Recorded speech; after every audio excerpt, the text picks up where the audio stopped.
Hello guys, sa ngayon nga, ito yung itsura ng kitchen storage rack namin. Medyo nakaka-stress siyang tingnan at yung mga baso, nandito lang siya. So kaya naman naghanap ako doon dito sa TikTok shop na pwede kong paglagyan ng ganito. Ilang days lang na pag-check out ko dito sa TikTok shop, dumating na kagad yung kitchen storage rack na nabili ko. Actually, ito yan, ganyan siya kalaki, ganyan siya kahaba, 100 centimeter ito.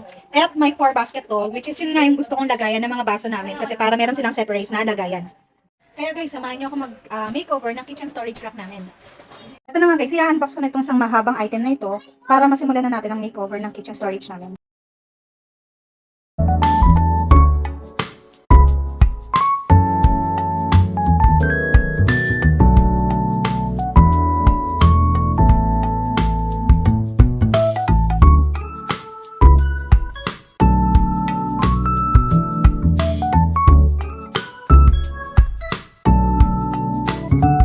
So ayan na, unbox ko na yung mga gamit na gagamitin natin for kitchen storage rack. At ayun na nga siya, nasaglagit ko na yung bawat piraso na kakailanganin natin. So ito nga pala yung manual na provided. Kasi guys, importante na kapag bibili tayo ng mga kitchen storage rack or kahit anong mga organizer, importante na i-double check natin yung mga gamit niya kung kompleto ba. Kasi kung sakaling may kulang, pwede naman natin siyang i-return kay seller or i-refund natin. Kasi hindi natin makukumpleto yun kung kulang siya. So kaya yun yung tandaan ninyo. Make sure na i-quality check nyo muna, bilangin nyo kung kompleto. So ayan. So, ayan, isa-isahin natin. Ito yung instruction. So, ito nga pala yung parang finished product niya kapag nabuo na natin yung kitchen storage rack na yun.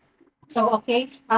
Let's see. So, tama naman. Meron tayong dalawang ganito na which is ito yung magiging stand niya. So, guys, ito nga yung assembly instructions niya. And again, ito nga yung goal natin na ma-finish product nitong item na binili natin. So, let's see. Yung AX1 and BX1. So, ito nga yun.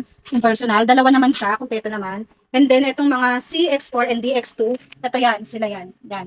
Tapos, itong mga, ano na to, yan, yung mga yan.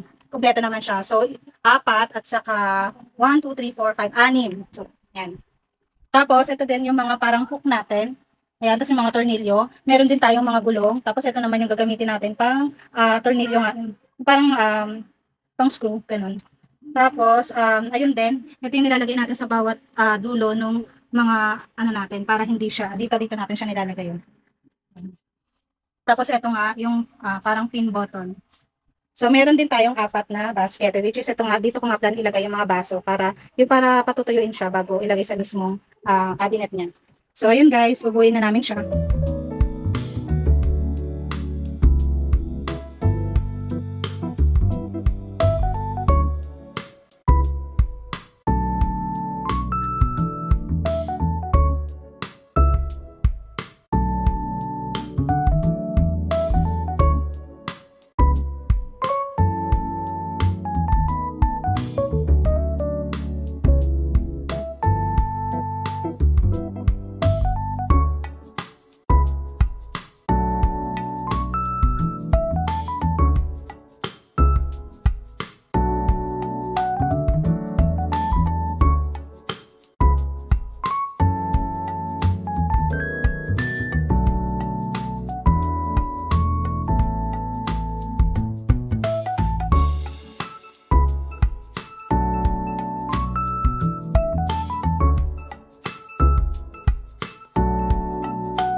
Eto na nga guys, ang finished product ng kitchen rack storage na inassemble natin kanina. So kagaya nga ng goal ko, meron na kaming lagayan nga ng mga baso na pwedeng pampatuyuan na rin. So hindi na siya sama-sama sa isang lalagyan lang dito. At para nga mas gumanda pa yung kitchen rack na ito guys, nilagyan ko pa siya ng marble wall sticker. Kaya mas mukhang syala siya tingnan. At ang maganda pa rito, meron pa akong lagayan ng mga boxes para sa pizza business namin.